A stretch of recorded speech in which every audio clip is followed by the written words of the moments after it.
Hi, I'm Billy Mitchell, and this is the Daily Scoop podcast, home of all the news you need to know at the intersection of government and technology. Today on the Daily Scoop podcast from the Scoop News Group, balancing innovation and risk across the Department of Energy. Energy CIO Don Zimmer joins the show to discuss that and much more. It's Tuesday, August 4th, 2026. And now, before we get to today's featured interview, let's dive into the day's top headlines.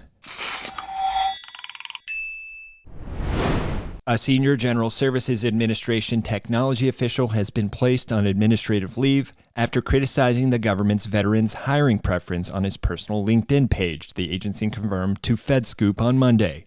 Pete Waterman, the director of FedRAMP and a career GSA official, said in his July LinkedIn post that his office needs experienced tech professionals, but federal hiring is terribly broken.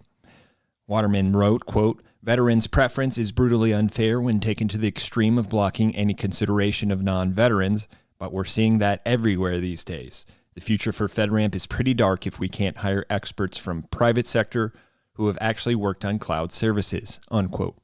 GSA Administrator Edward Force said in a statement that, quote, "We categorically and completely disagree with a senior employee's recent remarks denigrating veterans' preferences in hiring," unquote, noting that veterans represent about 30% of GSA's workforce.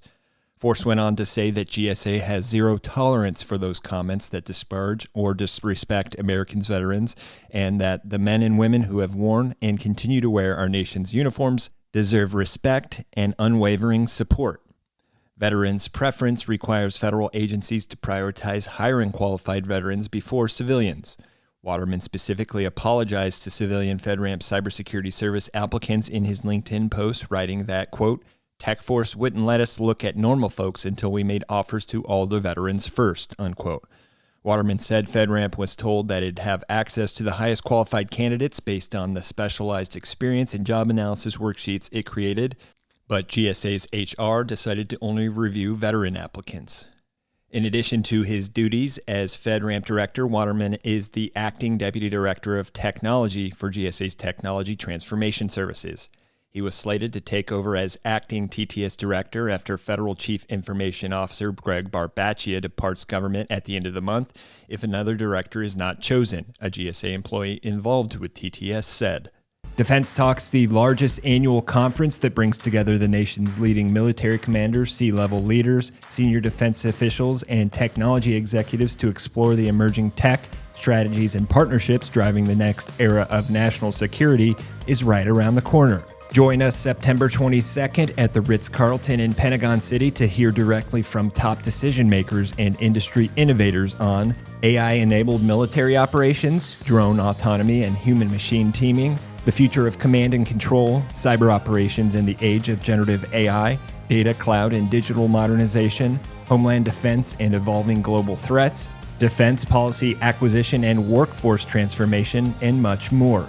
Register today at defensetalks.upgather.com to join the leaders shaping the future of defense, where national security meets innovation.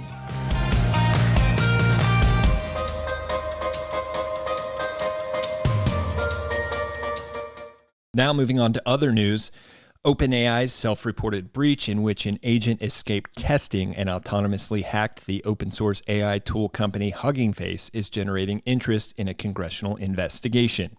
In an open letter on Friday, dozens of public interest groups, progressive organizations, and academics urged lawmakers to open an investigation into the incident to determine whether stronger safeguards and independent oversight of AI model development and testing is needed. They called the incident a historic inflection point for AI. The letter comes after OpenAI's July 21st disclosure of the breach added fuel to the fire of pre-existing concerns about the capabilities of the ever-learning technology. According to the ChatGPT maker's statement, an agent driven by several of its models found a way to break free of a testing sandbox, gained internet access, and discovered ways to breach Hugging Face, all in an effort to cheat on a benchmarking test. OpenAI has been working with Hugging Face and third-party organizations to investigate and analyze the incident. The organizations that wrote the letter argued the incident arose from OpenAI's own choices on system capabilities and testing design, including decisions it made on objectives for the agent and safeguards to prevent any issues. The letter stated, quote, The resulting security incident therefore underscores the risks that can arise when private companies are permitted to conduct consequential real-world evaluations of frontier systems without legally enforceable standards governing safety, security containment, independent oversight, or accountability. While the Republican-controlled House and Senate may not be so inclined to launch an investigation on the advice of liberal-leaning organizations, the letter could at least preview what Democrats may be interested in pursuing if they flip one of the chambers. Recent polling suggests Democrats are favored to win the House in November. Among the signers of Friday's letter are Public Citizen, Indivisible, Tech Oversight Project, Climate Defenders, and the Alliance for Secure AI. Throughout 2026, you cast your nominations for the FedScoop 50, and the results are in. Hundreds of top executives from across the government tech landscape are now up for vote to see who will be honored among this year's FedScoop 50. Voting is open now and runs through September 25th. Make your voice heard to help us select who will be recognized on this year's list. One of those nominees in the prestigious Golden Gov category for this year is Department of Energy CIO Don Zimmer. Zimmer joined the Daily Scoop podcast to discuss how the agency is balancing innovation and security in the age of AI, what the Genesis mission means for her office, how AI adoption is going across the department, and much, much more. And now let's go to that conversation with Energy CIO Don Zimmer. All right, Don, so good to see you. It's been a while, but I'm so glad that you are able to join us on the Daily Scoop podcast. Welcome. Hey, thank you. It's so good to see you again, Billy. It seems like it's been a while. It has. It has. But I always have a pleasure chatting with you. We got to catch up here for a moment about our summers, which both sound incredibly busy, not the idyllic peace and relaxation that you might hope for, but it sounds like you might have some vacation coming up. So hopefully you get a chance to breathe and enjoy your time. But we're really here because we recently announced the nominees for the 2026 FedScoop 50. And once again, you're up for nomination for this year's award and in one of the most prestigious categories, Golden Gov. So we wanted to start off by recognizing that and try to bring, a number of folks from that list together on the podcast to just kind of get a sense of what's up. So first off, congratulations for being nominated by your peers for that list. Well, thank you so much. So I'll share with you a really funny story about how I found out I was nominated. So we have an apartment in Richmond. We spend most of our weekends there. I have a small group of friends down there that are in the, let's call it, late 20s, early 30s category. Most of them have no clue what I do for a living. I'm just the lady who lives down there and spends a little time with them by the pool or in the dog park. And one of Nice. them sent me a link about, maybe a month or so ago. And they said, wow, I voted for you too while I was voting for my boss. And I looked and I said, wow, where is this? Because it was just a screen print, screen capture of just my picture. And I didn't know what a nomination it was for. So That's great. she said, well, wait a second. No, it's for the Fed 50. And you're like in this like category. And I was like, I That's am. great. So that's the way it came to me, and, I very quickly jumped on the FedScoop Fed 50 and found myself and said, "Wow, this is an honor, and what a great group of people to be honored with and nominated with." I mean, I think every one of us in any of the categories is just working super hard right now to move the ball forward here in federal government and in industry to just enable more technology at the pace keeping up with the administration. Yeah, and funny story, and I feel like I sympathize with you. And sometimes it's nice to keep work and personal life a little separate. But it's funny when those things intersect, and somebody will be like, "I saw you at this," or something like that, and you're like kind of wanting to pump the brakes or keep those things separate. But that's pretty funny. And again, congratulations, and if that's any indication, I'm sure you'll get a lot of votes. So excited to see how that transpires, but also excited to get the chance to catch up with you today. In talking earlier before we started recording, it sounds like you're incredibly busy, but I wanted to kind of get a sense of, you've been in this role as the CIO of the Department of Energy really since the beginning of the Trump administration. First, you were acting and then you were made official last November. So I'd love to just kind of look at the span of that time and get a sense of what your tenure's been like. And what are some of the biggest things you think you've learned as the CIO of a massive federal agency like the Department of Energy? Yeah. So to say it was kind of an interesting start to a job would be an understatement. It was a little tumultuous at the beginning. We went through Sure. two of the Doge CIOs prior to my being named CIO. By the way, I'm still friends with both of them, Yeah. and that's great. So it's nice to have made new relationships with some folks. And we had some great successes. I mean, we started off, I think, really with the ground running. There was, a real push to look for ways to modernize and lower costs, kind of get our spending under control. And as a result, in the Center of Excellence study that was conducted, we came in the top three for cost savings, Nice. exceeding $6 billion, which is a credit to the organization for helping us find those Absolutely. savings and making the necessary changes. But really, I think the thing I've learned most is this place is amorphous. It's there are more tendrils in the Department of Energy into things that you don't even think about. You just kind of sit there and you go, wow, I never made those connections. And every day I learn more and more and more about stuff going on here. But, speed is not a convenience here. Like we need to be readiness, right? Whether we're working on the mission, whether it's energy or science or national security, one of my mantras has been is technology is not going to be the reason that progress waits.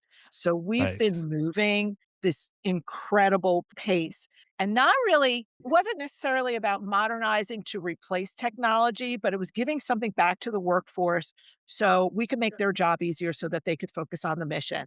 So, every hour spent, that a user was spent navigating some sort of a legacy workflow or re-entering the data or waiting on an approval queue, they're paying for that price, right? So what I've been Yeah. doing is finding ways for them to get those jobs done more quickly. And I think we really earned our place over this last year. I mean, we started when we introduced Julix, which was, basically our energy GPT platform built on Gemini. We threw some nice tools in there on, building position descriptions and performance work statements. And, we're able to do some data, driven, AI driven document writing and that kind of stuff. But it wasn't until we launched Quanta over the last year that I really Mhm. feel like we have now, we've surpassed pretty much anything anyone else out there is doing, built on Databricks, but it's really giving traction because or gaining traction because it's helping our team solve these really difficult data problems so much more fast or efficiently, I should say. One of my favorite stories is, just recently one of the executives went to a meeting and it was, a government wide meeting and announced that it took him 2 hours to do what would have taken him 80 hours to complete because Holy of crap. Quanta. Right. And like, how do Yeah. you get out like 78 hours worth of savings, Yeah. for a senior executive? Right. Is like, that's hard to argue Yeah. with. 2 weeks of And it's work. not because right, and so this whole momentum over Quanta wasn't because I said everyone will use Quanta. It's because people started telling each other, "Have you seen this tool? Have you Mhm. seen this tool? You've got to get this." And we are now going to be able to we are deploying by the end of August, we will have deployed Quanta to all of the department elements here in the at least in the headquarters enterprise piece of DOE. And it's because the shared technology succeeded because it was easy, it was useful, it had a secure option, and we just kept adding more and more to it. It never got stagnant. We just kept growing and developing it. So it's been super, super exciting. The deputy secretary uses it, gets super excited when he puts in a prompt and he gets back the answer that he wants. So and he gets excited when he gets back the wrong answer too, because he knows that it's not infallible as well.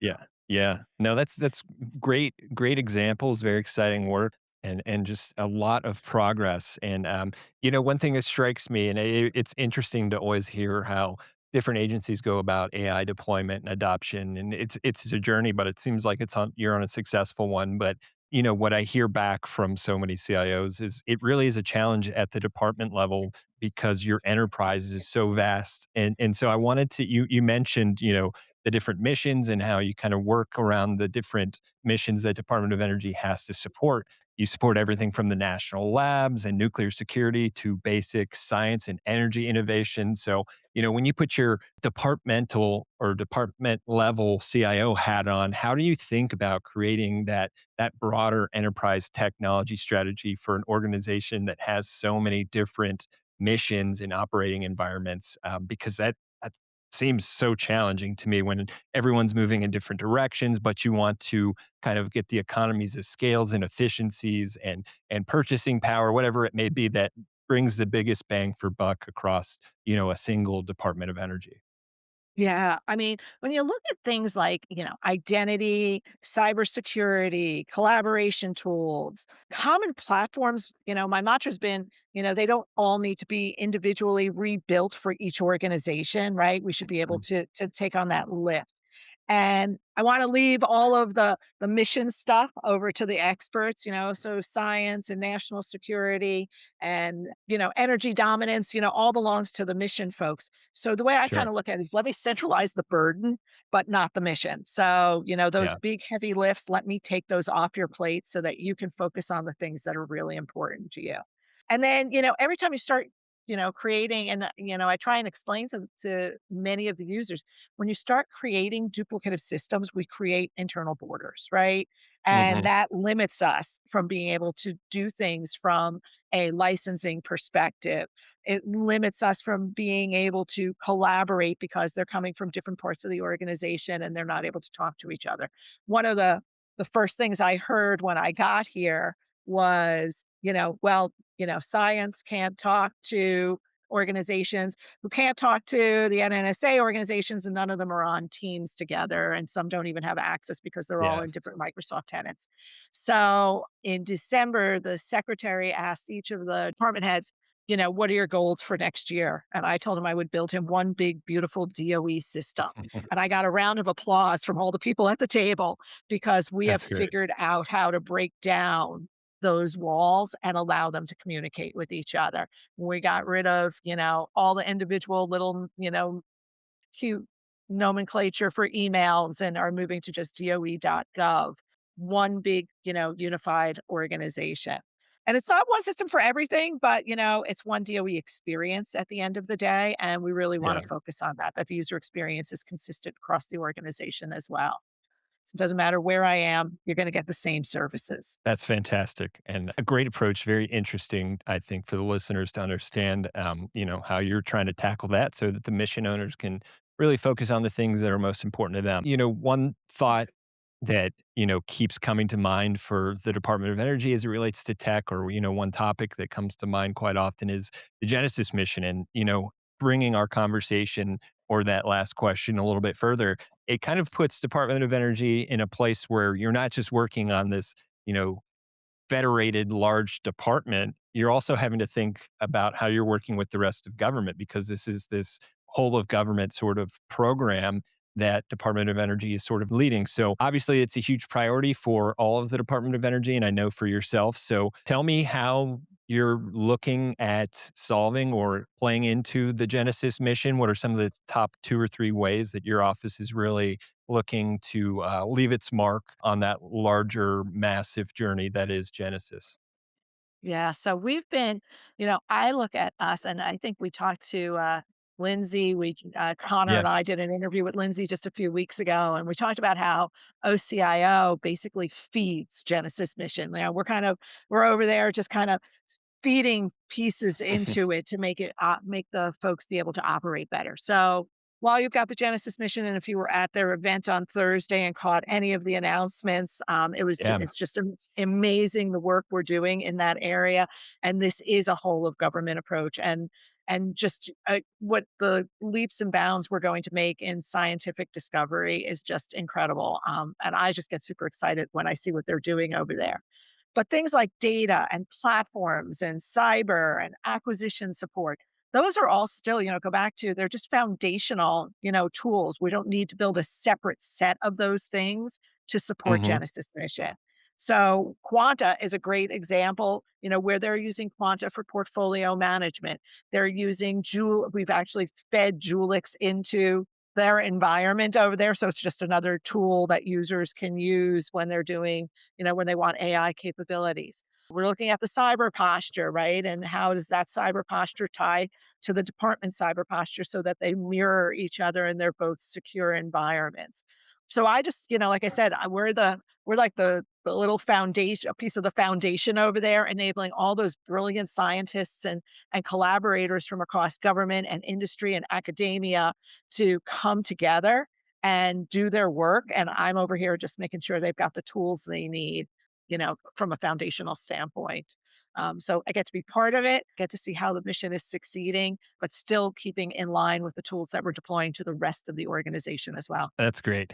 And when you talk about, the work you're doing with Quanta and Julix and really, being able to expand that across the department and then, in other ways for the Genesis mission, I'm curious, you have sort of a mandate within the Department of Energy to both be innovative, but also there's some really sensitive elements that you want to be hypercritical when it comes to security. So how do you balance those two things? And I know it's something that every CIO is really grappling with these days because the rate of innovation on the AI side is so rapid, and you want to be able to take advantage of those things, but also in the federal government with very sensitive data sets, you also want to make sure that you're not doing anything that might put that at risk. So, how do you navigate that so that your workforce can kind of find that sweet spot between those two opposite ends of the spectrum? Yeah, I stay up a lot in the middle of the night trying to figure out exactly that. I mean, that's been the toughest part. I think that, and you've probably, heard this from other federal CIOs and the federal CIO, you know, obviously the risk tolerance and the risk posture is changing a little bit in Hmm. this environment. I think this has probably been the best environment for some ability to take on a little additional risk and, the risk tolerance is definitely a little bit lower now than it's been in some of the previous Yeah. positions I've had. My responsibility and the responsibility of the CISO organization here is to make secure platforms and streamlined authorization pathways, try and say that Yeah. fast, and get to the fastest way to accomplish the mission. And so, when you have approved tools and security processes that are slow, people will find the workaround, right? And then the Yeah. Yep. workaround gets in the way of us being able to be secure. So the governed path has to be the fastest path, if you will, and we need Mhm. to enable that for them. So when I look at things like AI, it's not about governing the AI, it's about governing the consequences, right? And making sure that we've got the controls in place and those controls rise and fall depending on the sensitivity of the data and the potential impact of the decision. So, we've spent a lot of time putting, the guardrails in place by creating web grounding environments where I am using commercially available tools, but in our environment, in, FedRAMP environment where it's in my cloud, it's got a one-way feed coming in, but our data is not going out. And I think that's paid off for us quite a bit because we're able to do so much more with sensitive data because it is staying in our environment. And that's giving more power to the users to do way more advanced decision making than they would have been able to do before if they, were out in the commercial world. But we also have to, think beyond today's threat by advancing zero trust architecture and, preparing for a post quantum environment. Yep. Obviously, all the vulnerability tools that are out there that we need to be thinking about, partnering with as much industry as we can in a lot of these areas because there's some big heavy lifts out there. Yeah, I just you mentioned zero trust, but now the evolution that we've all heard about for in the last decade plus, but is actually seemed to be materializing at least in the policy and executive order side with PQC. It's rapidly changing in both elements. You've got the progression on the AI and the innovation side, but then the threats also rapidly advancing. So I couldn't imagine being in your shoes. It sounds pretty frightening, we'll put it that way, but it's quite a dynamic landscape these days. Don, as we come to a close here, just to look ahead a little bit, would love to kind of encapsulate what the near future might look like in your eyes, in your role at the Department of Energy. So if we were to have this conversation again, a year from now, 6 months from now, whatever, the time element isn't necessarily as important. But, if you look out into the near future, what would you hope has changed across your department's technology landscape? And what are milestones that you think would tell you that modernization strategy or any of the innovation that we've talked about today is actually succeeding? Yeah. I guess my first, I kind of have three in my mind on this one.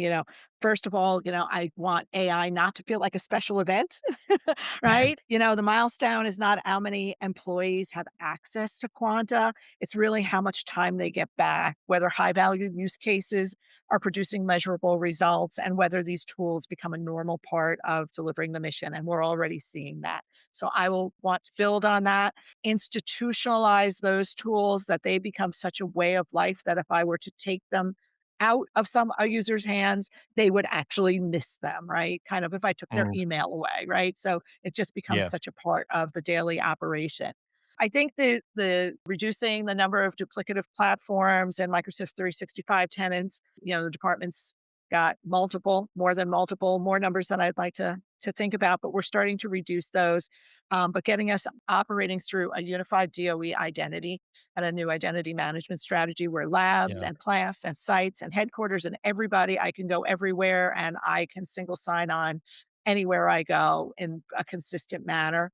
And then take those savings and be able to redirect those towards, energy science, national security priorities, right? IT shouldn't be a cost, right? Like it needs to be, a benefit. And so how do I reduce those costs so that we can actually work on the mission? And I think faster acquisitions, faster ATOs, faster first releases. We've been going fast. We will continue to go fast because success is not in the waiting. It's the waiting we eliminate. Folks want what they want to see it. They hear about it. They want it on their desktop when they get to the office. I think you may have heard me say this. I've been saying this for a long time in my career. Users want to use their IT in the office the same way they use it at home. And my job is to give them as much of that experience as possible because that's what they're used to. And it makes them feel like, they're appreciated. They've got more power at their fingertips. When you start giving them things that are the watered down version, they become frustrated. They can't get their job done and it's a poor user experience. And at the end of the day, it's got to be about the user experience because they're the ones who, will make it or break it for us. For more on top tech insights at the Department of Energy and other departments across the federal government, make sure to visit fedscoop.com.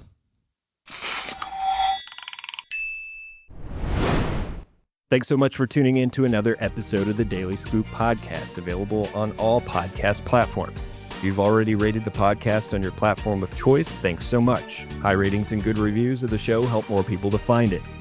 The Daily Scoop podcast is a production of the Scoop News Group in Washington, D.C. Carlin Fisher helped put the show together, and the entire Scoop News Group team contributes. We'll be back again tomorrow with more top headlines. Until then, I'm your host, Billy Mitchell. Thanks so much for listening.